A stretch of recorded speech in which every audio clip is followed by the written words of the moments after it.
Allez, on va parler de cette proposition d'Éric Ciotti. Écoutez, il était sur CNews et Europe 1 ce matin. Je vous annonce ce matin, notre groupe, comme je l'avais fait sur l'audiovisuel public, va lancer une commission d'enquête sur le coût de l'immigration.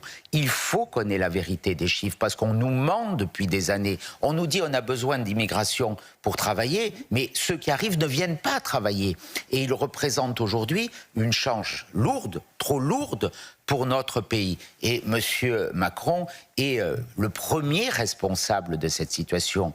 Alors, juste un petit sondage là, rapide. Sophie Audugé, Georges Fenech, une commission d'enquête parlementaire sur le coût de l'immigration. Comme ça, avant qu'on rentre dans le détail, vous y êtes plutôt favorable ou non? Oui ou non? Oui, absolument favorable. Oui.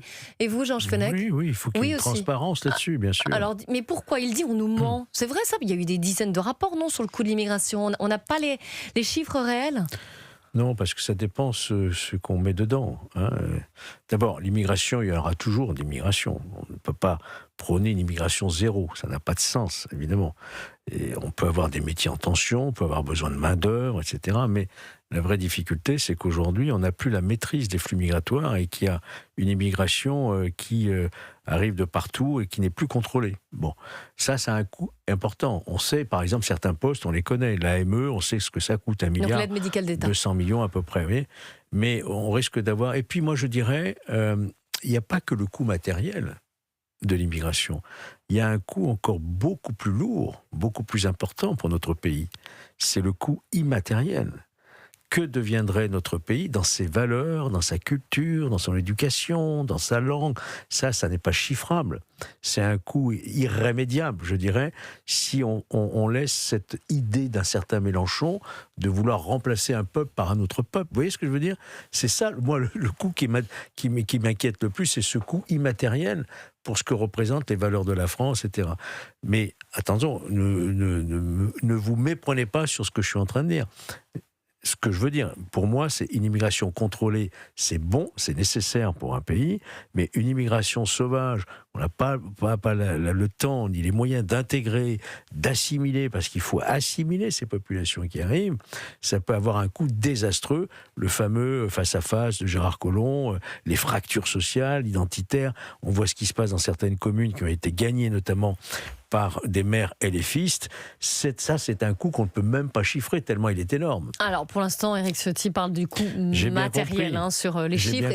Et pour nos finances publiques aussi. Bien sûr. Mais vous prestations sociales notamment. Vous avez fait partir d'une commission d'enquête parlementaire, vous l'avez même présidée.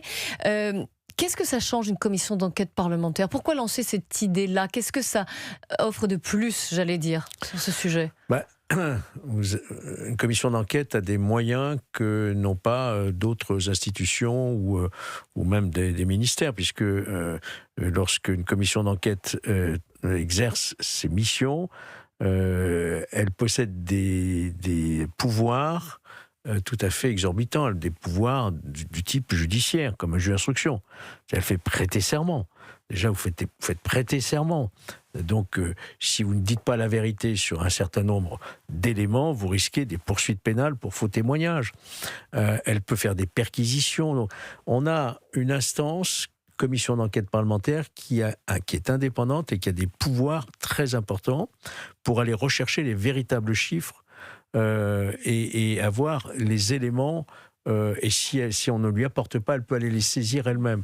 Donc moi, je crois que l'idée, quand j'ai entendu ça ce matin en direct, chez Laurence Ferrari, d'Éric Ciotti, je dis après la commission d'enquête sur l'audiovisuel du service public, voilà encore une nécessité, effectivement, de savoir exactement. Moi, je suis incapable de vous dire ce que coûte l'immigration à notre... Je suis incapable de le dire. Pour autant, c'est pas une proposition de loi non plus. Ça veut dire que ça ne fait pas bouger les choses. Il y aurait ou non, peut-être, je ne sais pas d'ailleurs, quelles conséquences politiques il pourrait y avoir après une telle commission d'enquête parlementaire. Avec une commission d'enquête comme celle-ci, ça va nourrir le débat présidentiel. Qu'est-ce que l'on veut pour notre pays demain en termes d'immigration, alors que ces 30 dernières années, on a au moins plus d'une vingtaine de lois pour essayer de contrôler ces flux migratoires, on n'y est pas arrivé. Et ça pose évidemment un autre problème qui nous dépasse en tant que franco-français, c'est notre appartenance à une Europe qui ne maîtrise pas non plus. On est dépendant, si vous voulez, des des instances européennes, des jurisprudences européennes, des frontières extra-européennes, etc. Donc c'est un sujet qui est très vaste, qui ne sera pas réglé comme ça sur une mandature ou sur un quinquennat, mais ça va nourrir fortement un débat présidentiel avec des éléments à la clé chiffrés, quoi. Vous n'y voyez pas un coup de com' de la part de l'UDR, d'Éric Ciotti ? On est toujours évidemment à la recherche des lecteurs, et donc il faut montrer de quoi on est capable quand on est politique, et aller jusqu'au bout des choses et vouloir la vérité pour les Français, c'est plutôt au bénéfice de ce parti-là. Sophie Odiger, vous êtes d'accord, ce serait une bonne initiative, en tout cas c'est une bonne proposition pour vous de la part d'Éric Ciotti. Oui, c'est intéressant. Ce qu'apportent les commissions d'enquête, en plus de ce qu'a évoqué Georges, c'est que ça permet de poser les questions que tout le monde se pose, mais que finalement qu'on ne peut pas voir poser réellement. C'est ce qui est arrivé avec la fameuse commission sur l'audiovisuel public. C'est-à-dire que personne n'avait imaginé que l'audiovisuel public coûtait si cher et que le travail n'était pas en interne, mais qu'on externalisait à des sociétés de production avec des intérêts quand même qui posent vraiment question. Là, c'est exactement la même chose. Moi, sur un sujet que je connais bien, par exemple, cette immigration d'opportunités fait qu'on accueille des centaines de milliers d'étudiants qui ne vont jamais étudier, si vous voulez.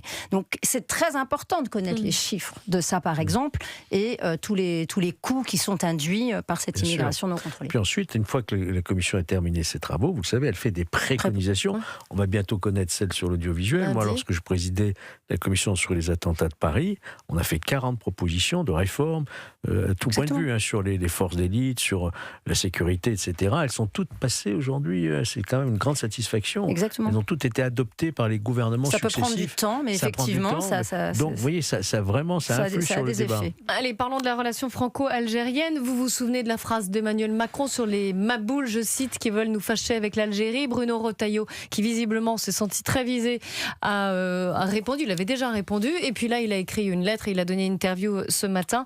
Écoutez-le, il était sur TF1. Oui, je me suis senti visé puisque c'est moi qui ai porté à Beauvau cette ligne de fermeté.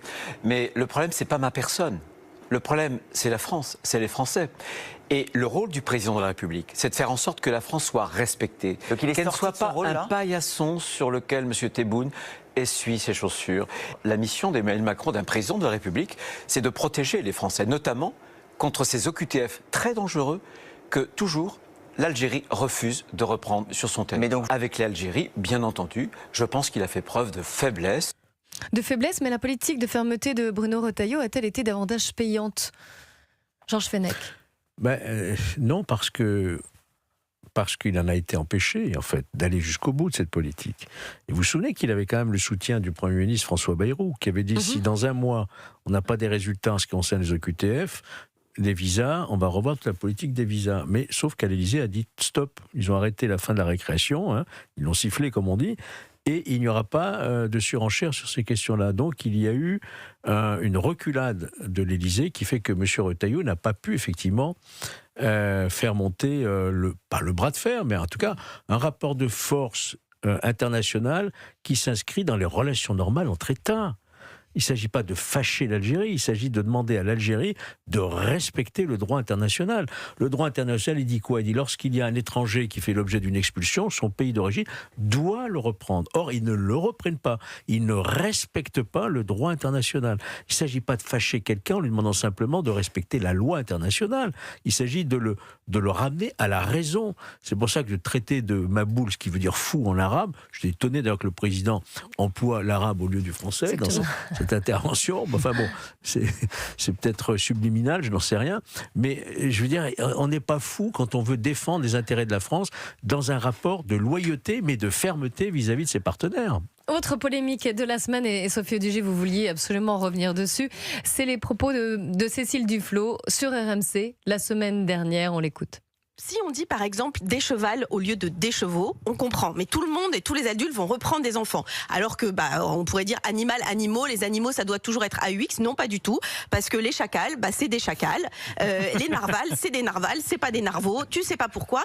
Donc il faut se dire que le vrai sujet de la langue, c'est de se comprendre, de pouvoir s'exprimer et de pouvoir faire des choses ensemble. Donc cette obsession de l'orthographe, en fait, c'est une obsession un peu dysfonctionnelle et surtout si elle conduit à empêcher des gens qui ont de grands talents de pouvoir continuer, là, ce serait vraiment une faute. Vive l'orthographe, mais vive aussi la capacité de s'en libérer. L'orthographe ne devrait pas être une religion, c'est un instrument de sélection scolaire. Qu'est-ce que vous lui répondez, Sophie Audugé? Évidemment, c'est une énorme hypocrisie, puisqu'on sait très bien qu'elle a mis notamment ses enfants à Henri IV, donc qui est l'un des établissements les plus prestigieux parisiens. Donc on est dans une hypocrisie qui est assez courante à gauche, qui consiste à choisir pour ses propres enfants les meilleurs établissements et à dire aux enfants des milieux populaires, c'est pas très grave si t'es pas bon en orthographe, c'est pas très grave si t'es pas bon à l'école. Or la réalité, c'est que la sélection, elle se fait en scolaire d'abord et ensuite dans la vie professionnelle. L'école publique, en tous les cas, c'est-à-dire celle qu'on paye avec nos impôts, elle a une ambition et une finalité unique, c'est justement de cibler ces enfants des milieux populaires pour permettre à ces enfants-là, qui ont des aptitudes particulières, de pouvoir les exprimer pleinement, parce qu'on va créer pour eux les conditions d'un développement majeur. Donc, contrairement à ce que dit cette femme qui a la chance et les moyens certainement de faire rentrer ses enfants à Henri IV, c'est que pour ceux qui n'en ont pas les moyens, l'école publique doit être encore plus exigeante et encore plus pointue. J'ajouterais à cela que l'orthographe était, il y a très longtemps, dans les années, on va dire 1920, une compétence professionnelle. Elle ne l'est plus nécessairement, mais elle omet quelque chose qui est fondamental, c'est que l'entraînement à l'orthographe développe les capacités fonctionnelles du cerveau des enfants à un moment de leur plasticité.